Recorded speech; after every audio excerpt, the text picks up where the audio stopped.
The hotel bar smelled of expensive bourbon and carefully hidden desperation. A Thursday evening hunting ground for the city's most dangerous players. Linda W. Harris sat at the corner table, spine rigid in a crisp white button-down that could have passed for armor, navy slacks pressed to knife-edge sharpness. Her dark hair was pulled back so severely it could have been mistaken for aggression. And she'd practiced her expression in the mirror that morning, the one that said, utterly uninterested, in 12 different languages. No warmth. Definitely no warmth. She checked her phone for the third time in 5 minutes.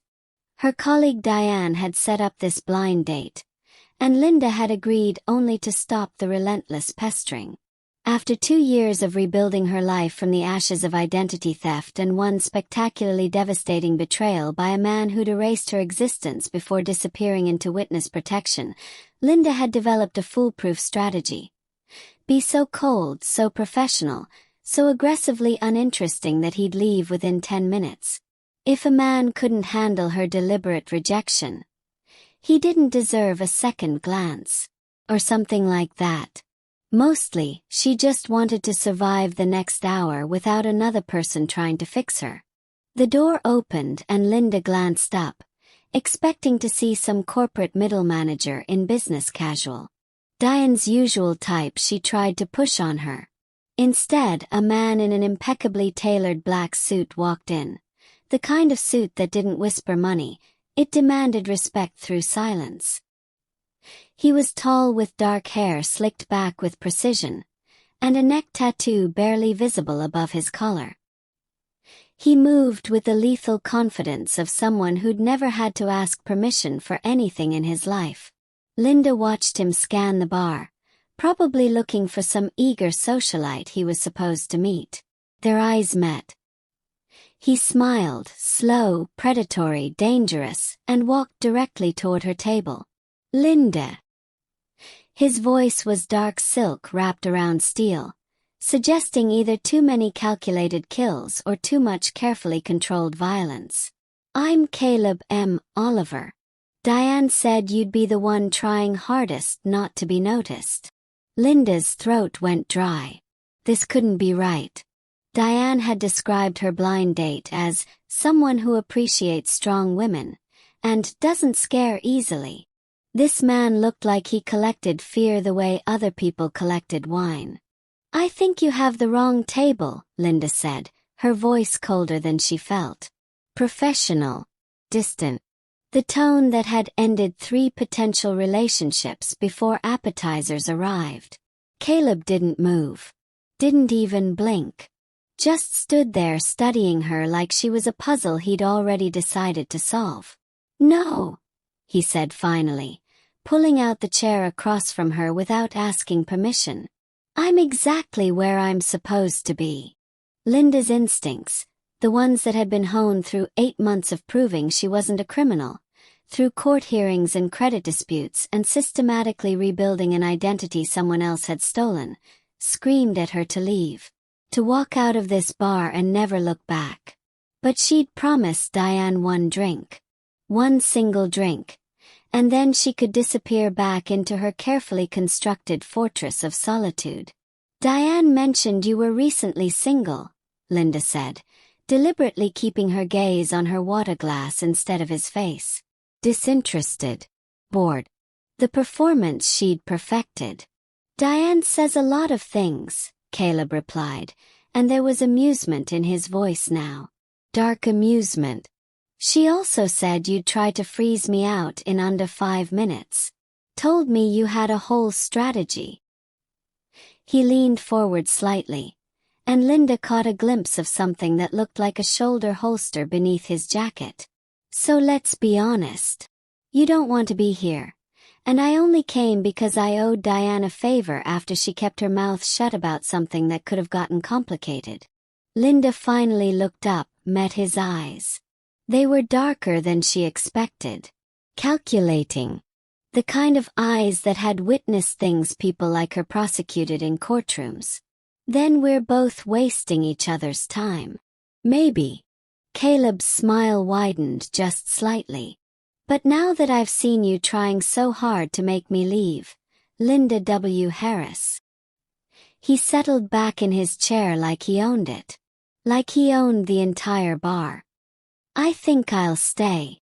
And in that moment, Linda realized with cold, creeping certainty that this wasn't Diane's nice guy who doesn't scare easily. This was a man who looked like he made other men scared. And her calculated rejection had just become the most dangerous mistake of her carefully rebuilt life. "So this is your strategy," Caleb said, studying her like she was evidence at a crime scene. "The Ice Queen routine. Very convincing." "It's not a routine," Linda replied, voice flat. "This is just who I am." "No." He signaled the bartender without breaking eye contact. "This is who you've decided to be. There's a difference." 2 glasses of whiskey arrived. He pushed one toward her. "Diane mentioned you work in law. Paralegal, right?" Linda didn't touch the glass. "And what do you do, Mr. Oliver? Besides owe favors to gym instructors?" His smile was razor sharp. "I solve problems. Permanently." The words hung between them like a threat wrapped in silk.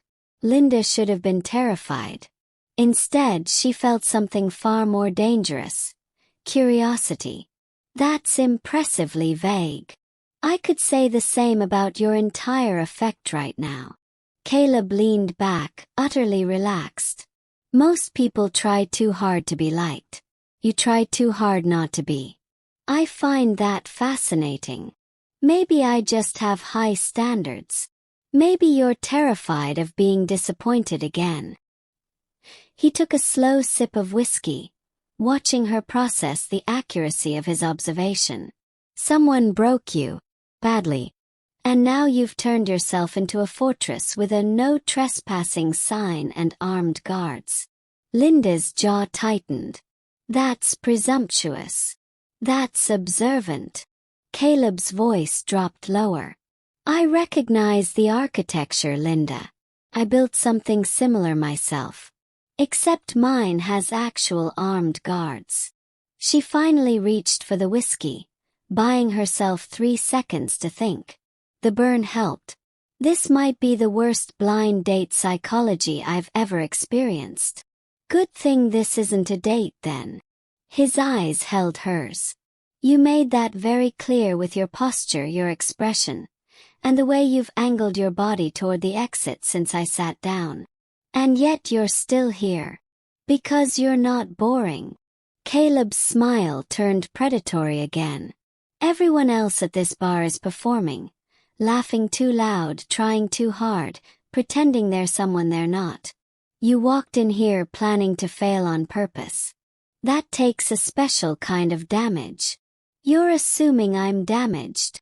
I'm assuming we both are." He finished his whiskey. "The difference is, I stopped pretending it made me noble.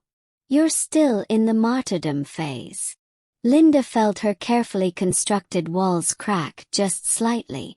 "You don't know anything about me. I know you've been hurt by someone who made you feel like trusting your own judgment was a mistake." His voice carried no sympathy, just recognition.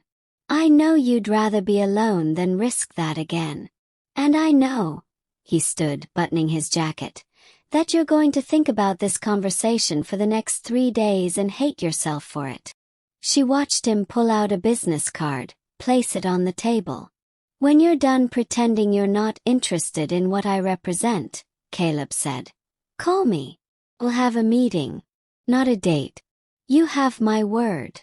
Linda stared at the card long after he'd walked out. Her hand reached for it twice before she finally slipped it into her pocket. Damn him for being right. Linda stood in front of a canvas that was mostly black with violent slashes of red, wearing a black blazer like battle armor. She'd waited 4 days to call. A calculated move that fooled neither of them. "You came." Caleb's voice materialized beside her, closer than appropriate. "You said meeting, not date. I'm holding you to that." She didn't look at him. Safer that way. Of course.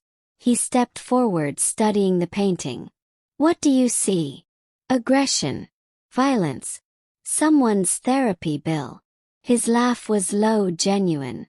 I see a woman who survived something that should have destroyed her. He moved to the next piece. A Renaissance Madonna, serene and glowing. Most people think beauty has to be gentle. They're wrong. Linda finally turned to face him. Tailored navy suit today, no visible weapons, but she knew better now. Beauty can be violent. Beauty requires darkness to exist. Caleb's eyes met hers. You can't appreciate light without shadow. Can't understand mercy without knowing cruelty. The Renaissance masters knew this. Every angel they painted was positioned against something darker. That's a convenient philosophy for someone in your line of work. My line of work, he repeated, amused. Still dancing around, asking what that actually is. I'm a paralegal. I understand plausible deniability. They moved through the gallery in careful orbit, never quite touching, always aware of the space between them. Caleb spoke about chiaroscuro, about Caravaggio's use of shadow, about beauty born from violence. Linda found herself listening despite every instinct screaming that this was a mistake. The rooftop dinner was worse. Champagne that probably cost more than her monthly rent. Italian food that tasted like it was flown in from somewhere with actual cobblestones. City lights below them like a map of territories and power. Someone hurt you, Caleb said midway through the pasta course. Not a question. Someone hurt everyone. Linda's deflection was automatic. Not like this. He refilled her glass. Whoever it was, they didn't just break your heart. They destroyed something structural. Your ability to trust your own judgment. She set down her fork. And what makes you such an expert on damage? I was engaged once. His voice carried no emotion. She was beautiful, brilliant, and systematically embezzling from my accounts for 18 months. $2 million before I noticed. Linda felt her pulse quicken. What happened to her? Caleb's smile was cold as winter. They didn't live long enough to spend the money. The city lights blurred slightly. Linda reached for her champagne, hand steadier than she felt. That's honest. He leaned forward. I don't believe in pretty lies, Linda. She betrayed me. She paid for it. That's how my world works. And you think that's beautiful? Violence as consequence. I think it's honest. His eyes held hers. Someone stole from you too. Maybe not money. Maybe something worse, your identity, your sense of self. And they're still walking around somewhere, aren't they? Linda's throat went tight. This conversation is over. No, Caleb said softly. This conversation is just beginning. Because now you're wondering what it would feel like if someone actually protected you instead of destroying you. And that terrifies you more than anything I've said tonight. He was right. God help her, he was absolutely right. The text came at 11:47 p.m. Still at the courthouse? Linda stared at her phone in the empty parking garage. Case files clutched against her chest. She shouldn't answer. Shouldn't engage. Shouldn't have given him her number in the first place. How did you know where I was? I make it my business to know. I'm outside. The black SUV idled near the exit, windows tinted dark enough to be illegal. Linda's finger hovered over the call button for building security. Instead, she walked toward the vehicle. Caleb leaned across to open the passenger door. Get in. That's not how asking works. I'm not asking. His voice carried an edge she hadn't heard before. I need you to understand what you're getting involved with before this goes further. The warehouse district was exactly what Linda expected.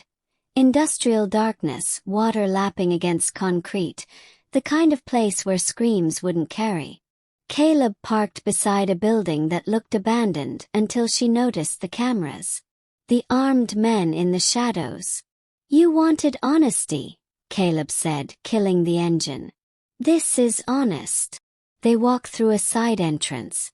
Inside, the warehouse was immaculate.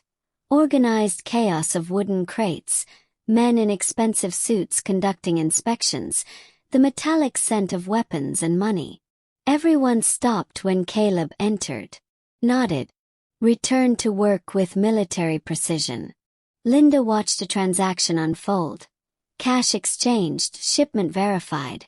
A quiet conversation that ended with someone being escorted out by men whose jackets couldn't quite hide their shoulder holsters. "You're Mafia." Her voice was steadier than her pulse. That's the polite term. Caleb stood close enough that she felt his presence like heat. "I run this city's most profitable import business. Some of those imports are legal.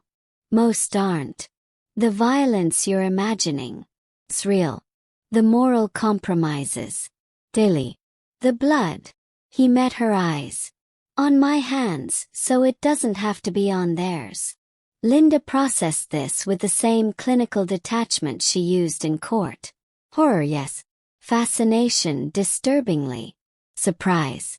Almost none. She'd known something was wrong with him from the moment he smiled at her in that bar. "Why show me this?" "Because I want you." Caleb's honesty was brutal. "And you deserve to know what that means. Who I am.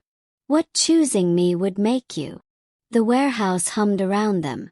Criminal enterprise as efficiently run as any corporation. Linda thought about Marcus, about betrayal, about the 8 months she spent proving she wasn't a criminal while sleeping next to one. "I have conditions," she said finally. "Of course you do. I won't ask about your business. You won't let it touch my life. And if I ever say I'm done, you let me walk away." Her voice was steel wrapped in ice. "No retaliation. No one last thing. I walk and you let me go." Caleb's smile was sad, knowing. "I agree to your terms." They both knew he was lying. Not about wanting to honor them, about being capable of it. The moment she'd gotten in his car, the moment she'd walked into this warehouse, the moment she'd taken his card from that hotel bar table, she'd become something he could never let go. "I should hate you," Linda whispered. "You should," Caleb agreed. "But you don't. And that's what makes this so dangerous." Linda noticed the car on Tuesday. Black sedan, 2 occupants, parked across from the courthouse. Thursday they were outside her apartment. Friday they followed her to work. She told herself it was paranoia. Professional hazard of dating a criminal. The parking garage was nearly empty at 7 p.m. Linda's heels echoed against concrete as she headed for her car. The black sedan blocked her path. 2 men emerged. Expensive suits, dead eyes, the kind of casual violence that comes from practice. The taller one smiled without warmth. "Linda Harris. We've been wanting to meet you." Her keys were already positioned between her fingers. "You have me confused with someone else." Caleb Oliver's new pet paralegal. The second man circled behind her. "No confusion. We're from the Rossetti family. Consider this a courtesy warning. Your boyfriend's been operating in our territory. That ends, or you become the message we send him." Linda's pulse hammered, but her voice stayed level. "I don't involve myself in his business. You involved yourself the moment you got in his car." The tall one stepped closer. "Tell Oliver we're not impressed by." The gunshot was impossibly loud in the enclosed space. The man dropped, blood spreading across concrete in a pool that reached Linda's shoes. She stood frozen, keys still raised, as Caleb emerged from behind a concrete pillar with 3 of his men. His gun was still aimed at the second Rossetti soldier, who'd raised his hands in surrender. "You touched my car," Caleb said conversationally. "Now you've threatened her. I'm trying to decide which offense deserves a slower death." The soldier's voice shook. "Rossetti will." The second shot was cleaner, efficient. The man crumpled beside his partner. Linda watched it happen. Watched Caleb's men efficiently wrap the bodies. Watched them work with the precision of people who'd done this countless times. She didn't scream. Didn't cry. Didn't move. That silence disturbed her more than the blood on her shoes. Caleb walked to her slowly, gun already holstered. "Are you hurt?" She shook her head. Words felt impossible. "This is what protection looks like in my world." His voice was gentle, which somehow made it worse. "They came for you to hurt me. They won't be the last." Linda finally found her voice. "You killed them." "Yes. In front of me. Would you have preferred I let them take you?" No judgment in his tone. Genuine question. She stepped away from him, away from the blood. "Take me home. I'm assigning a protection detail." "No." The word came out harsh. "You don't get to kill people and then decide how I live. Take me home." "And your men don't follow." Caleb studied her for a long moment. "This won't be the last time." "I know." Linda's hands finally started shaking. "But tonight I go home alone. I need to think. Process.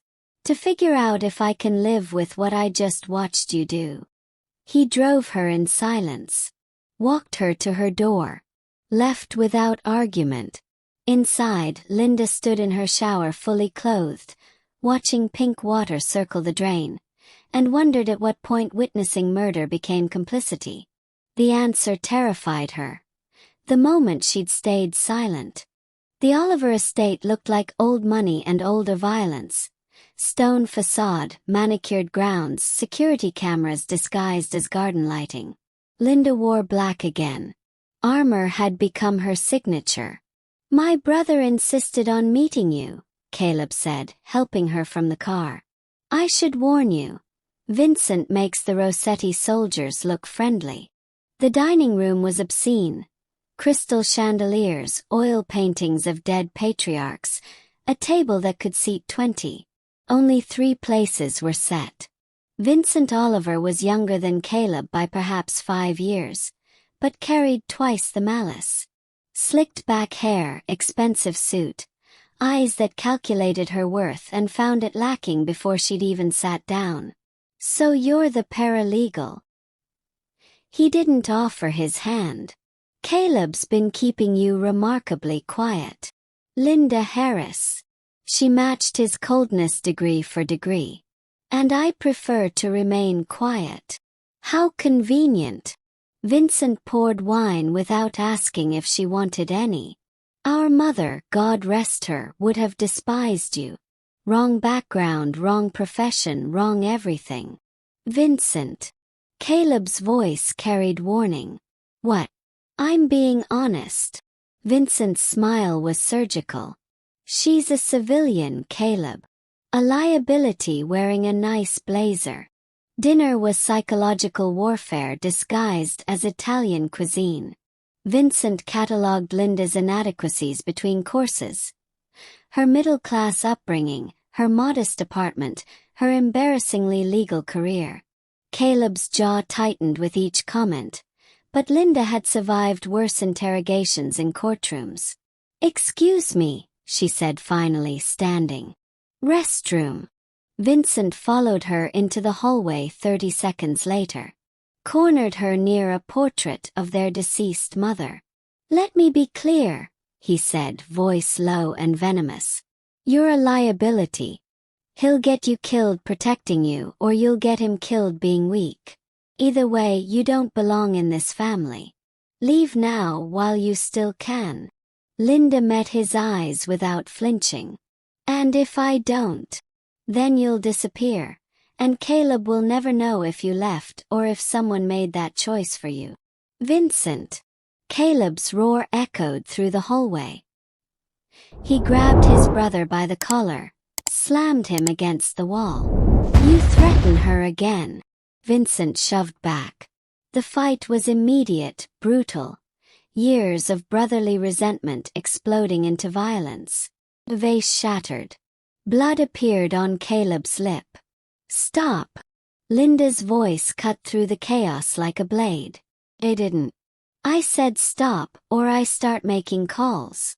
She pulled out her phone.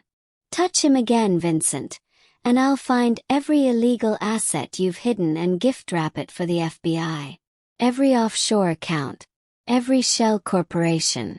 Every piece of property bought with blood money. I work in law. I know exactly where to look and exactly who to call. Vincent froze, Caleb's shirt still fisted in his hand. You think I'm a civilian liability? Linda's smile was colder than anything Vincent had managed all night. I'm a paralegal who understands systems and documentation. That makes me the most dangerous person in this room. Test me and find out. Vincent released Caleb slowly. Step back. The look he gave Linda wasn't hatred anymore. It was calculation. Respect born from fear. You speak our language, he said quietly. I speak every language that keeps me alive. Linda headed for the door. Dinner's over. The email arrived on a Tuesday. We need to talk about your new boyfriend. Linda stared at the sender. A burner account, untraceable, but she knew that signature. Marcus. 2 years of silence. And now he crawled back like rot returning to a wound. The second email contained photos. Her entering Caleb's building, sitting in his car, walking into that warehouse. The third email was simpler. $50,000 keeps these away from the FBI. You have 48 hours. Linda's hands didn't shake anymore. She'd cried all her fear out in courtrooms and credit disputes. This was just another problem requiring a solution. She handled it alone. Called the burner number. Negotiated down to $30,000. Arranged a meet at a public park. Pulled the money from her carefully rebuilt savings. Every dollar a monument to survival. Marcus looked older. Softer. Prison food or witness protection, she couldn't tell which. He sat on a park bench wearing cheap sunglasses and cheaper confidence. Linda. You look good. Expensive boyfriend treating you well. She dropped the envelope beside him. This is the last time you contact me. Or what? You'll sick your Mafia boyfriend on me. Marcus pocketed the money. That's not your style. You're too legal, too clean. That's why this works. Linda walked away before she said something that couldn't be taken back. Caleb was waiting in her apartment when she returned. Sitting in her kitchen like he owned it, tablet on the table showing surveillance footage. Her meeting with Marcus, clear as confession. You've been watching me. Her voice was ice over lava. I've been protecting you. That's surveillance, Caleb. That's spying on my life, my choices, You're blackmailer. He stood, controlled fury in every movement. Vincent hired an investigator. Found your ex, found what he did to you. I've known for 3 days that Marcus was threatening you, and you handled it alone. Because it's my problem. Everything that threatens you is my problem. The words exploded out of him. You want me to just watch while someone extorts you, while they hurt you. That's not who I am, Linda. And becoming someone you protect is not who I am. She threw the words back like weapons. I spent 2 years rebuilding myself without anyone's help. I don't need you monitoring my phone, tracking my location, making decisions about my safety like I'm property to be secured. Caleb's jaw worked. I can't turn it off. The moment I knew about Marcus, Every instinct I have screamed to eliminate the threat. I held back because I knew that's not what you'd want. But I can't not know. Can't not watch. That's the man you're choosing. Someone who will always prioritize your safety over your autonomy. The silence stretched between them like a chasm. I need space, Linda said finally. Real space. No surveillance. No protection details. No checking in. I need to think without you in my head. Every line of Caleb's body resisted. But he nodded. How long? Until I can breathe without feeling monitored. He left without another word. The apartment felt empty in ways that had nothing to do with furniture. Linda sat in the silence and wondered if loving someone dangerous meant surrendering the very independence that made her worth loving. 2 weeks of silence felt like suffocation. Linda buried herself in work. Late nights at the courthouse, case files stacked like barricades between her and the memory of Caleb's face when she demanded space. Her phone stayed silent. No text. No surveillance reports she knew about. He was honoring her request, and somehow that made it worse. Tuesday afternoon, she left the courthouse at 4 p.m. Sunshine, spring air, the illusion of normalcy. She was halfway down the steps when something made her look up. The glint of light on metal. Rooftop. Cross the street. Strong arms tackled her sideways as the concrete where she'd been standing exploded. The second shot shattered a window. The third. She didn't see the third because she was being shoved into an armored car that appeared from nowhere. Door slamming, tires screaming. Keep your head down. The driver, one of Caleb's men, took corners at speeds that defied physics. Safe house. 10 minutes. Linda's ears rang. Blood on her palms from the concrete. The driver was speaking into his radio. Package secure. Sniper still active. Oliver's en route. The safe house was a penthouse in the financial district. Marble floors, floor-to-ceiling windows with bulletproof glass. Armed guards at every entrance. A luxury prison with a view. Linda paced for an hour before Caleb arrived. Blood on his white shirt. Not his, she hoped. Fury and relief warring in his expression.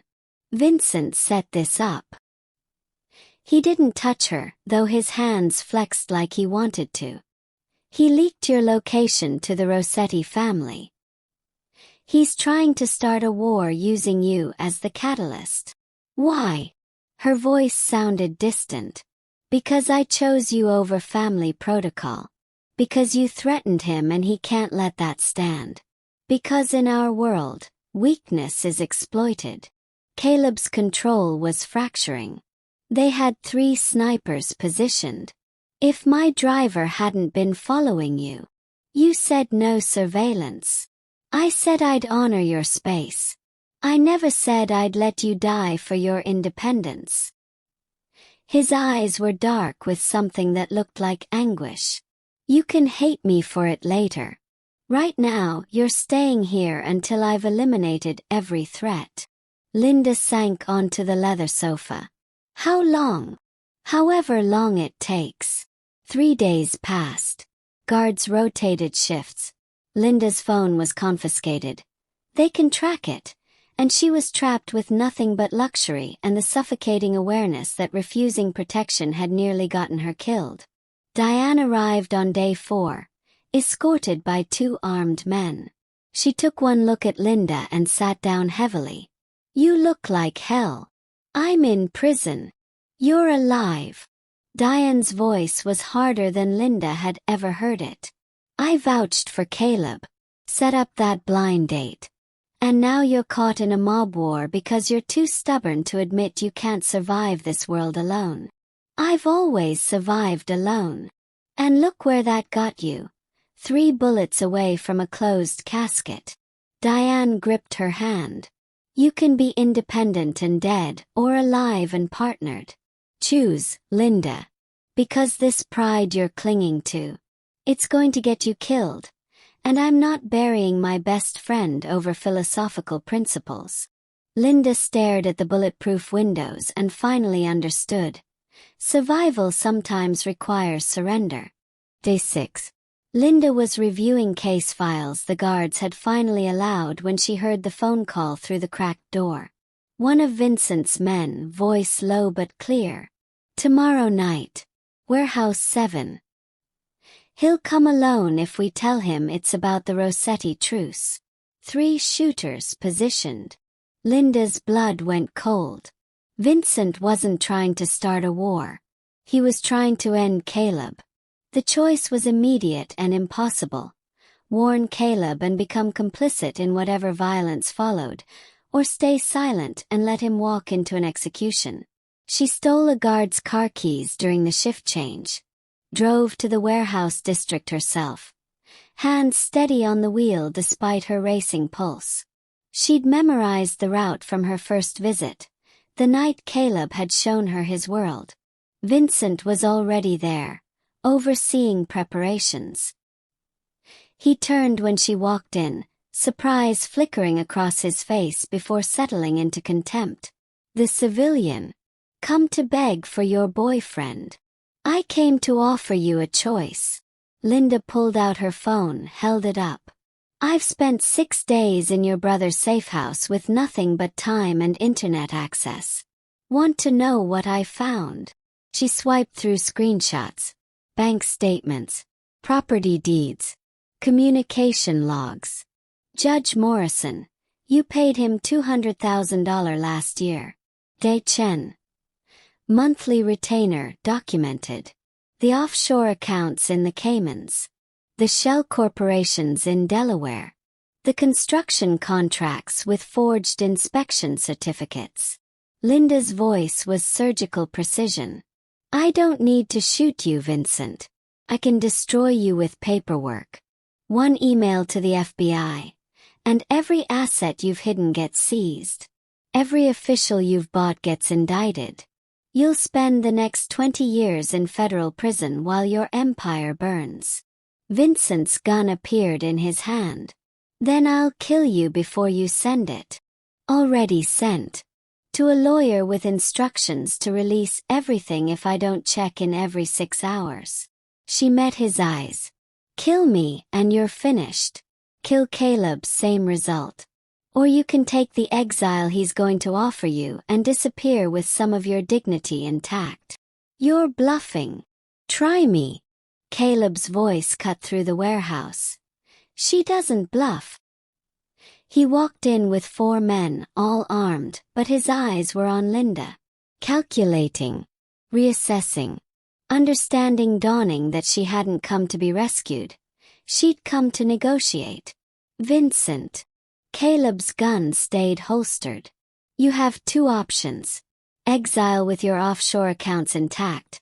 Or I let Linda press send and we both watch the FBI destroy you. Vincent looked between them. You'd choose her over blood.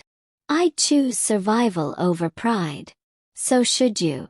3 hours later, Vincent was on a plane to Buenos Aires.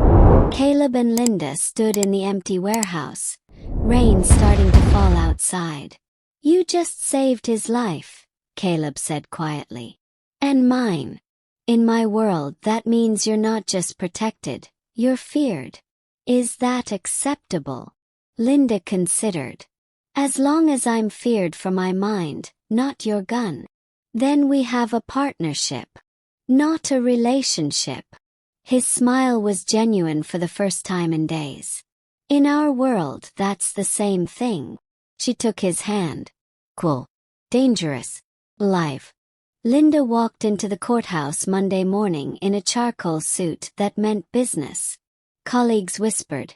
Everyone had heard about the incident, though the official story involved a random shooting, not mob warfare.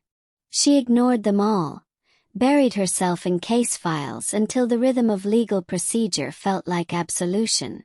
The Identity Theft Foundation launched quietly 3 weeks later. Anonymous donor. Substantial funding. Linda named it Second Chances.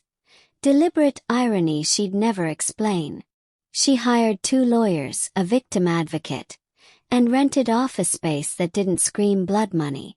If anyone questioned the source, she'd practiced her answer: legitimate investment from a benefactor who valued privacy. Agent Torres appeared on Thursday, FBI credentials and knowing eyes. Ms. Harris, I'd like to discuss your relationship with Caleb Oliver. Linda's pulse stayed steady.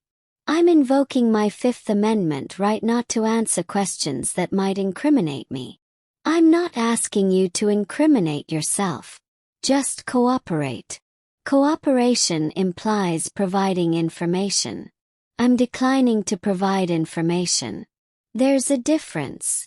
She held his gaze. If you have questions about my legal work, my foundation, or my taxes, I'll answer those. Anything else, get a warrant. Torres studied her for a long moment. You're smarter than most people he gets involved with. That's why I'm still alive. He left without another word, but she knew he'd be watching. She called Caleb from a burner phone. We need new protocols. The restructuring took months. Caleb moved operations away from civilian-adjacent businesses. No more restaurants laundering money. No more legitimate storefronts hiding illegal enterprise. The violence became surgical, targeted, invisible to people like her. She didn't ask for details. He didn't volunteer them. You're making me soft, he said one night, reviewing the new organizational charts. I'm making you strategic, Linda corrected. There's a difference. They established rules over wine and brutal honesty. Separate apartments.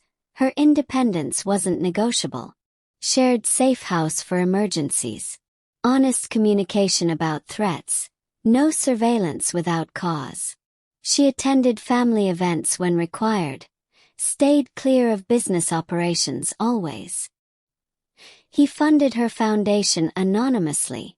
Never asked about her cases unless they intersected with his world. The email from Vincent arrived on a Tuesday. You have teeth. Respect. Don't get comfortable. Linda showed it to Caleb. Is that a threat or congratulations? With Vincent. Both.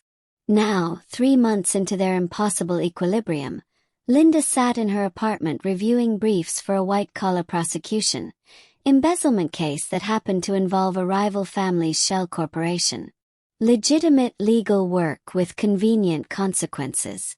Caleb sat across from her, disassembling and cleaning a handgun with the same methodical precision she used for legal research.